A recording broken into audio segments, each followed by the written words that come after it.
नमस्कार दोस्तों, मैं हूं वरुण निषाद। स्वागत करता हूं आप सभी का एक नई वीडियो में। दोस्तों, इस वीडियो में हम यह जानेंगे कि कैनरा बैंक की जो ऑफिशियल वेबसाइट है उससे डेथ क्लेम कैसे करते हैं। जैसे यदि कोई व्यक्ति का कैनरा बैंक में खाता है और वो किसी कारणवश उसका डेथ हो जाता है या मृत्यु हो जाती है, तो वो उसके बाद जो खाते में पैसा रहता है उसको कैसे उसके जो भी नॉमिनी हैं या विदाउट नॉमिनी जो रजिस्टर्ड होते हैं बाद में, वो लोग कैसे उस खाते से पैसे को प्राप्त करेंगे, उसके लिए क्लेम कैसे करेंगे, इस वीडियो में हम ये जानेंगे।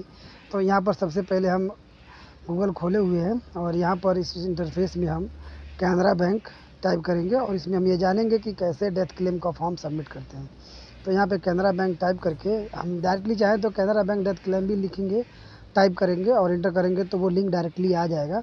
लेकिन हम यहाँ पे कैनरा बैंक टाइप करके और यहाँ पे जब इंटर करेंगे तो जो पहला लिंक आएगा canarabank.com, इस लिंक को या होम पेज को हम ओपन करेंगे।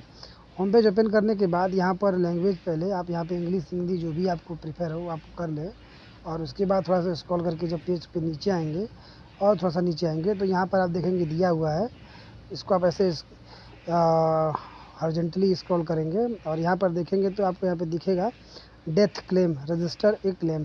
तो आप यहाँ पर क्लिक करेंगे। जैसे आप यहाँ पर क्लिक करेंगे तो ये अगला अगला इंटरफेस आएगा। इस इंटरफेस में आप देखेंगे तो यहाँ पर रजिस्टर जो क्लेम का एक बटन होगा, आप इस लिंक पर क्लिक करेंगे जो ब्लू बटन है। यहाँ पर जैसे ही आप क्लिक करेंगे तो यहाँ पे प्लीज़ लॉगिन टू कंटिन्यू का इंटरफेस आएगा। इस इंटरफेस में आप क्लेमांट का फुल नेम, जैसे मान लीजिए एक खाताधारक है जिसकी मृत्यु हो चुकी है और उसका एक रजिस्टर्ड नॉमिनी है। जैसे खाता जब आप ओपन कराएंगे तो उस समय नॉमिनी फिल किया जाता है या बनाया जाता है, तो उस नॉमिनी का आप यहाँ पर अगर नॉमिनी है तो आप डाल देंगे। अगर ऐसा होता है कि कभी कभी कि खाते में नॉमिनी नहीं होता है तो फिर हम बाद में नॉमिनी रजिस्टर कराते हैं। जैसे अगर मृत्यु हो गई है और नॉमिनी नहीं बना है अभी तक, तो उसका एक लीगल नॉमिनी हायर करना पड़ता है या फिर एक बनाना पड़ता है, नया लीगली तरीके से एक नया नॉमिनी बनाना पड़ता है। तो उस कंडीशन में भी आप यहाँ पर क्लेमांट्स फुल नेम जो भी दावेदार है उसका यहाँ पर नाम आप फुल नेम टाइप करेंगे। जो उनका भी बैंक अकाउंट लगेगा तो उसमें बैंक अकाउंट में नाम या आधार में जो नाम होगा वो आप यहाँ पर फिल करेंगे। और क्लेमेंट का मोबाइल नंबर, यहाँ पे क्लेमेंट्स ईमेल ज़रूरी नहीं है, ये ऑप्शनल है, इसको आप छोड़ सकते हैं। बाकी यहाँ कैप्चा कोड डालेंगे। कैप्चा कोड डालने के बाद आप यहाँ पर सबमिट करेंगे। तो हम ऐसे ही यहाँ पे फिल करते हैं। अब यहाँ पर एक डेमो के लिए यहाँ पे कैप्चा कोड पूछेगा, तो जैसा कैप्चा कोड दिया है ना वैसा कैप्चा कोड को हम यहाँ पे फिल करेंगे। कैप्चा कोड फिल करने के बाद आप यहाँ पर सबमिट पर क्लिक करेंगे। जैसे सबमिट करेंगे तो जो मोबाइल नंबर आप एंटर किए हुए हैं उस पर एक OTP जाएगा, उस OTP को आप यहाँ पर फिल करेंगे। तो हम यहाँ पर जो OTP आया हुआ है उस OTP को हम यहाँ पर फिल करते हैं। तो यहाँ पर OTP जो है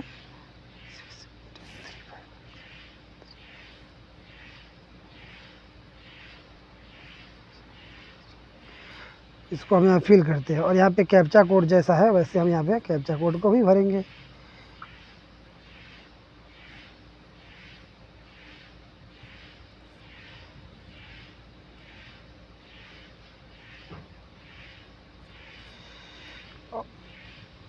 और यहाँ पे वैलिडेट पे क्लिक करते हैं।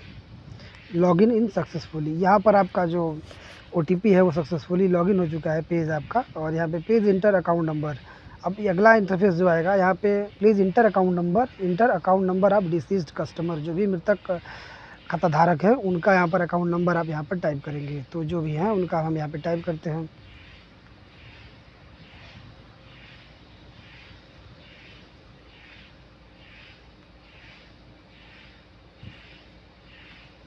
टाइप करने के बाद यहाँ पे क्या है, उनका करंट अकाउंट है या फिर सेविंग अकाउंट है या फिक्स डिपॉजिट है, जो भी है वो आप यहाँ पर टाइप करेंगे। तो यहाँ पे सेविंग अकाउंट है तो सेविंग अकाउंट, जैसे ही सेविंग अकाउंट सेलेक्ट करेंगे तो यहाँ पर ऊपर जो है उनका इन्फॉर्मेशन, जो भी मृतक है उनका इन्फॉर्मेशन यहाँ पर आपको देखने के लिए मिल जाएगा। अब यहाँ पे टाइप ऑफ क्लेम, अब ये इम्पोर्टेंट है, यहाँ पर सेटलमेंट टू रजिस्टर्ड नॉमिनी, यानी कि जब खाता आप ओपन किए रहेंगे तो उसमें एक नॉमिनी पहले से बना रहता है। यदि उस तरह का एक नॉमिनी है तो आप पहला ही ऑप्शन सेलेक्ट कर लेंगे। और यदि मान लीजिए अगर नॉमिनी खाता ओपन करते समय खाता में नॉमिनी नहीं है तो आप अलग से, जब मृत्यु हो जाएगा तो एक अलग से नॉमिनी बनाना पड़ता है, तो उस कंडीशन में ये लीगल हायर वाला जो नॉमिनी है ना, दूसरा ऑप्शन उसको सेलेक्ट करते हैं। तो हम यहाँ पे पहला ऑप्शन सेलेक्ट करके और यहाँ पे नेक्स्ट कर देंगे। ये गेट प्री फिल्ड फॉर्म है, इसका अगर मान लीजिए इसी तरीके से फॉर्म चाहिए तो वो फॉर्म आ जाएगा PDF फाइल में, उसको प्रिंट करके सबमिट करेंगे। लेकिन हम इस कंडीशन में यहाँ पर हम नेक्स्ट करेंगे। जैसे ही नेक्स्ट करेंगे ना तो यहाँ पे अगला जो इंटरफेस आएगा, हम यहाँ पे अभी हम एक फॉर्म सबमिट नहीं करेंगे, केवल एक इन्फॉर्मेशन है आपको कैसे कैसे होगा वो हम बता दे रहे हैं। इस पर एक फुल वीडियो पूरा फॉर्म सबमिट करके और कैसे इसका आगे प्रोसेस होगा वो सब भी बताऊंगा, लेकिन ये केवल इंटरफेस में क्या क्या ऑप्शन फिल करना है उसके बारे में यहाँ पे मैं बता रहा हूँ।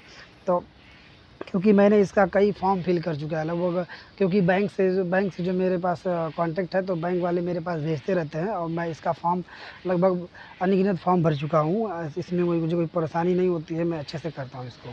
तो यहाँ पर इन्फॉर्मेशन ऊपर का आएगा। अब यहाँ पे name of nominee, relationship, address, mobile number, ये सब फिल करना होता है। तो हम यहाँ पे ब्लू जो ऐड बटन दिया है इस पर हम ऐड पर क्लिक करेंगे और मान लीजिए जो क्लेमेंट नाम हमने डाला हुआ था उस क्लेमेंट का नाम हम यहाँ पर दोबारा फिल करते हैं। फिल करने के बाद यहाँ पे मान लीजिए अब रिलेशन क्या है, जैसे अगर मान लीजिए जो दावेदार हैं, क्लेमेंट है, उनके अगर पिताजी हैं वो, तो यहाँ पे फादर एंड सन लिख लेंगे। पत्नी है तो स्पाउस ले लेंगे, अगर हस्बैंड है तो भी स्पाउस ले लेंगे, या फिर जो भी रिश्ता है वो रिश्ता सेलेक्ट करने के बाद, टाइप करने के बाद आप यहाँ पर वो चीज़ यहाँ पर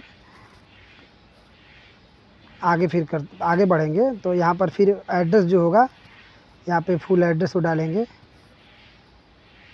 ऐसे यहाँ पे फुल एड्रेस डाल लेंगे, मोबाइल नंबर डाल लेंगे, उसके बाद यहाँ पे छोड़ देंगे।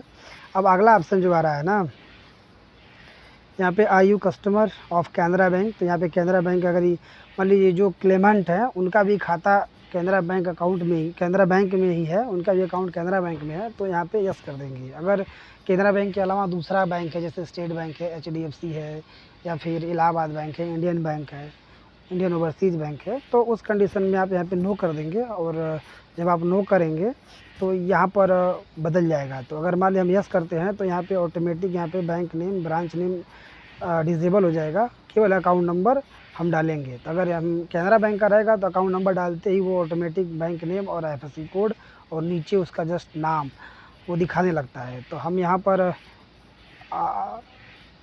अपना अकाउंट नंबर अगर डालते हैं तो यहाँ पे आप देखेंगे कि ऑटोमेटिक यहाँ पे नाम हमारा शो होने लगेगा। उसके बाद यहाँ पर अदर डिटेल में आएंगे तो यहाँ पे डेट ऑफ डिसीज, मृतक का जो तिथि है, मृतक तिथि किस दिन, वो डेट किस दिन एक्सपायर हुए हैं, और यहाँ पे प्लेस ऑफ इशू में कहाँ एक्सपायर हुए हैं, डेथ सर्टिफिकेट इशूड बाई, कहाँ से डेथ सर्टिफिकेट जारी हुआ है उसको यहाँ पे मेंशन करना है। यहाँ पे अपलोड डेथ सर्टिफिकेट, यहाँ पे 1 MB के से कम में होना चाहिए PDF फाइल में वो जो डेथ सर्टिफिकेट है, उसको आप पहले स्कैन करेंगे। स्कैन करने के बाद 1 MB से नीचे 100-200 KB में आप अच्छे से क्लियर PDF फाइल बना लेंगे और यहाँ पे अपलोड कर देंगे। उसके बाद यहाँ पे फादर्स नेम ऑफ डिसीज्ड में जो मृतक है उनके पिता का नाम, फिर यहाँ पे मदर नेम में मृतक के माता का नाम, यहाँ पे अगर नहीं है तो आप NA लिख देंगे। यहाँ पे एड्रेस ऑफ डिसीज, जो मृतक है उसका पूरा पता है आप लिख देंगे। मैरिटल स्टेटस ऑफ डिसीज्ड में मैरिड है अनमैरिड है वो आप यहाँ पे दिखा सकते हैं। स्पाउस नेम ऑफ डिसीज्ड, पति या पत्नी का नाम यहाँ पे आप दिखा सकते हैं। तो जो अगर औरत है तो उसका आदमी का नाम दिखा दीजिए यहाँ पे, अगर पति हस्बैंड अगर आदमी है तो उसमें उसके हस्बैंड पत्नी का नाम यहाँ पे दिखा सकते हैं। उसके बाद आप यहाँ पर KYC डॉक्यूमेंट ऑफ क्लेमेंट में आएंगे तो यहाँ पर जो क्लेमेंट है ना उसका पैन कार्ड, आधार कार्ड, बैंक अकाउंट नंबर, ये सब का PDF फाइल 1 MB में बना करके और यहाँ पे अपलोड कर देंगे। और KYC डॉक्यूमेंट ऑफ डिसीज में जाएंगे तो यहाँ पर जो मृतक है उनका आधार कार्ड लगा दीजिए, डेथ सर्टिफिकेट लगा दीजिए और बैंक पासबुक लगा दीजिए। इतना लगा करके यहाँ पे आप अपलोड कर दीजिए। उसके बाद वही चीज़ें सेम यहाँ पर आना है और यहाँ पे नीचे दिया हुआ है ऐड पे आएंगे तो यहाँ पे फाइल नेम टाइप कर लेंगे और यहाँ पे चूज करना होता है। वो चूज क्या करेंगे, यहाँ पर डॉक्यूमेंट में जब आएंगे तो कुछ अगर रजिस्टर्ड नॉमिनी होता है तो उसके हिसाब से कुछ कम डॉक्यूमेंट अपलोड करना पड़ता है। जैसे NF 147 वो बैंक के द्वारा आपको फॉर्म मिलता है, तो आप यहाँ पे 147 सेलेक्ट करके और उसको स्कैन किए रहेंगे, 1-2 पेज का रहता है, यहाँ पे अपलोड कर देंगे। और यहाँ पे भी आप फाइल नेम में भी NF 147 टाइप कर देंगे। आगे यहाँ पर जब ऐड होगा ना तो उसके बाद यहाँ पर डेथ सर्टिफिकेट सेलेक्ट कर लेंगे, फिर आगे यहाँ डेथ सर्टिफिकेट लिख देंगे। फिर उसी तरीके से यहाँ पर KYC ऑफ डिसीज्ड, जो मृतक का पूरा दस्तावेज है, जो PDF फाइल बना है ऊपर अटैच किए थे, वो भी लगा देंगे। फिर साथ में KYC ऑफ क्लेमांट, फिर इसी तरीके से NF 826, और फिर इसी तरीके से अगर कोई डॉक्यूमेंट जैसे विटनेस वगैरह का, जैसे आधार वगैरह है, बैंक अकाउंट है, तो वो जो छूट रहा है उसको आप यहाँ से PDF फाइल बना करके और यहाँ पे लिख सकते हैं। क्लियर करने के लिए आप यहाँ पे जैसे विटनेस है, विटनेस लिख देंगे इस वाले में, तभी कोई प्रॉब्लम नहीं है, वैसे चल जाएगा। और ऐसा करने के बाद लास्ट में आपका अगर फॉर्म सब कुछ सही है तो आप यहाँ पे नेक्स्ट कर देंगे। जैसे ही नेक्स्ट करेंगे, आपका जो डेथ क्लेम है फाइल है वो सबमिटेड हो जाएगा, और जब सबमिट हो जाएगा तो बैंक में चला जाता है। जब बैंक में चला जाएगा तो आपको कोई परेशानी नहीं होगा। बैंक वाला जब ये वेरीफाई कर देंगे तो आपका खाते में पैसा, जो भी नॉमिनी है, जो रजिस्टर क्लेमांट है, उसके खाते में पैसा चला जाएगा। तो दोस्तों, उम्मीद करते हैं कि हमारे द्वारा दी गई जानकारी आपको अच्छी लगेगी। जानकारी अच्छी लगे तो वीडियो को लाइक करिए और दोस्तों में शेयर कीजिए। जैसे एक ये है कि मान लीजिए इस पर हमारा पूरा डिटेल आपको मिलता रहेगा। ये केवल एक डेमो था कि कैसे कैसे फॉर्म भरना है। इसका कई तरीके से इसका फॉर्म फिल करते हैं। As a registered nominee, legal heir जो होते हैं नॉमिनी, उस तरह से भी भर लेंगे।